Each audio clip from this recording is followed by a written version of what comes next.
Another major theme, U.S. elections, just 2 weeks away. Early voting, as we heard, just kicking off in Florida and Wisconsin. The latest polls out from The Guardian, which looks at the polls in 8 swing states, shows that the Democratic nominee, Joe Biden, is ahead, but plenty of water to go under the bridge between now and then. Yeah, of course, we did hear this story the last election. Yeah. So... We've been here before. Yeah, we have been here before. Well, to tell us more, Grant Wilson from XRD Data. Grant, good to talk to you this afternoon. Hi guys, how you going? Good, thanks. Okay, so 2 weeks to go. Of course, we've seen what the polls are saying. Question is, can they be believed? But we have been hearing about the blue wave. What are your concerns? Is the expectation that Biden is likely to win the White House, but the picture in the Congress less clear, particularly if the Republicans hold the Senate? What are the implications of that? Yeah, thanks. I was actually living in New York in 2016 and my office was actually directly across from Trump Tower, so I remember it well.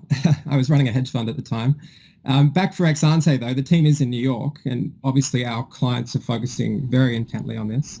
And in contrast to 2016, where the focus was very much about Hillary or Trump, this time round for the markets, the Senate really should be the focus. We've seen the blue wave, so to speak, sort of be priced into markets really since last month. There was a move in polls in favour of that scenario, and that's brought forward expectations of fiscal stimulus and a very aggressive agenda from Biden. The wrinkle is that the Senate is much more complicated. We fully expect to see President Biden. It would be a much bigger shock this time around if Trump pulled this out of the fire. But with the Senate, it's 47-53 at the moment. The Republicans will pick up a seat in Alabama, it looks like. And that will mean that the Dems have to pick up 4 just to get to a bare majority, which could be tie broken by Vice President Harris. So there's a lot to play for there. And the concern should be for the markets that we're not going to probably find this out very quickly on the day. It's going to take quite a bit of time to get through with clarity in terms of the Senate outcome. And then if indeed the GOP does manage to hold on, they're just going to run a blocking agenda, very similar to what happened in Obama's first term, 2009-10, right through to the midterms. And that's going to frustrate everyone and everything, and it will certainly put a blocker on expectations of fiscal stimulus next year. Yeah, I saw you actually describe it, and other people described it as essentially it would be a stillborn Biden presidency. Yeah, it's not a great turn of phrase, is it? But yeah. I did write that in the paper on the weekend. And yeah, that's absolutely the concern. Mitch McConnell is a warrior in the Senate for the GOP cause. He's been bolstered by the recent Supreme Court nominations. Trump, for them, will be seen as damaged goods, so they'll be trying to reclaim the base of the traditional GOP, base, which was fiscal hawkishness, for example, and they'll be turning their eyes very intently on the midterms, which will be 2022. And on the flip side, if the Dems do manage to get through, Biden's also going to have his hands full, particularly if it's a small majority in the Senate, because the progressive left of the Democratic Party is going to be very, very vocal, and they're going to be continuing to push Biden to the left, even as far as trying to break what's referred to as the legislative filibuster. And Biden will probably resist that, but every vote in that Democratic majority will count for a lot, and there'll be all sorts of games being played within the Democratic caucus to keep their majority together. So the best outcome for the markets is a clear early read that it is indeed a blue wave, but you're talking about getting Senate results, from Iowa, from North Carolina, from Maine, really from all over the map early. And there's a very real chance, in fact, that we won't know for a very long time. And there's an additional wrinkle in Georgia where there's a special election.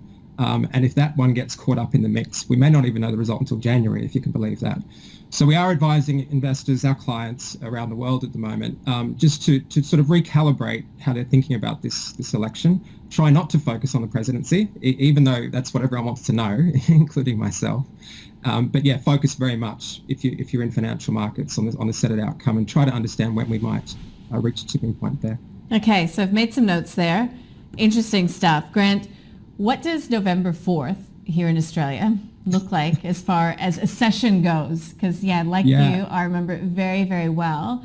How if you see potentially the real battle being played over the Senate, how does that day's trade unfold?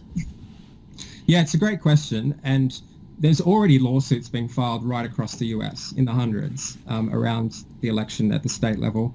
So games are already being played in terms of voter suppression, in terms of when votes can be counted, when they can be opened. Are we allowed to have votes after November 3? The Supreme Court's actually indicated this morning that may be possible in a very, very important state, which is Pennsylvania. So for the session, I'd be bracing for impact, number one, and it will be our session. And it's important to note that circuit breakers in futures contracts are tighter then, meaning that if we do get an adverse result or a lack of clarity, we will see a repeat of 2016. People forget, but we traded down 5% when it was clear that Trump was going to win Florida, right? And we stayed there for a while, and then markets obviously rallied back. This time round, if we get a really muddied result, or potentially a contested result, if it's that difficult early on, or if the Senate races start not moving towards the Democrats, then I think you should expect around midday here, maybe 9 o'clock p.m. in New York, for example, a pretty swift trade down to the circuit breakers, and probably no bounce this time. I don't think so. There's a lot of complacency in the markets about the fact that we might have President Biden, and what we're saying very clearly is if it doesn't happen, or even if it does happen, and we'll know that, I think we will know that very early. We won't know the tipping point from Pennsylvania or from Wisconsin, but Trump will probably lose Florida, and it's a fast counting state, and that will limit the pathways that Trump has to the presidency. There's only about 10% of pathways left if Trump loses Florida. So I think on the day, we'll probably get a President Biden. It's quite likely on the day. The markets might interpret that positively, but if the Senate races start not to move towards the Democrats, I'd expect an adverse reaction. Grant, it looks as though the stimulus won't happen until after the election, but are you liking what you're hearing as far as the numbers are concerned from both sides? Well, this is where games are being played. Mitch McConnell again, he's very adroit at this sort of thing, and it is a vote of no confidence in Trump that he's not come to the table. We have this very unusual situation where we've got Mnuchin representing the White House, and pretty much at $2 trillion for a package now, and Nancy Pelosi for the Democrats, a little bit above that, and putting some time conditionality on that as well, next couple of days. So you've got the White House and the House in agreement, and you've got the Senate majority leader saying, no, it's 500 billion or nothing. And so that shows that Mitch thinks that Trump has lost the election. If he credibly thought that Trump could win, then that deal would be wrapped up, signed, sealed, and delivered right now. So it's not happening. If Trump pulls it out of the fire, yes, Mitch comes back to the table because deficits are okay for the GOP when they're GOP deficits. Yeah. The problem is, obviously, if it's a Democratic president up against the GOP in the Senate, then no, those deficits are not okay. So to get to the 2.53 trillion pathway for the Democrats, again, you need the blue wave. You'll probably have an early fiscal stimulus deal in February, in the ballpark of what McConnell is proposing, so 500 billion, and then we have to go into this archaic budget reconciliation process. And again, market expectations are probably not well set there. That process can run for 3 to 4 months in order to avoid what's referred to as the filibuster.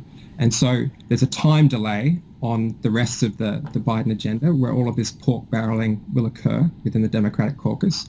And you'll see the fiscal stimulus take shape through mid-year into Q3.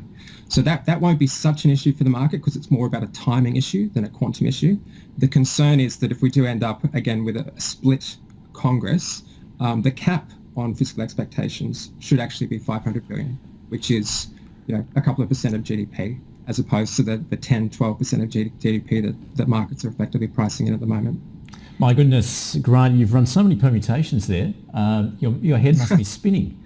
I love it. It's fascinating stuff. But I think, the notion that you brought up that Republicans are backing away from Trump, I think is a fascinating one. And just because of our proximity, I don't think we focus on Mitch McConnell enough. So there you go.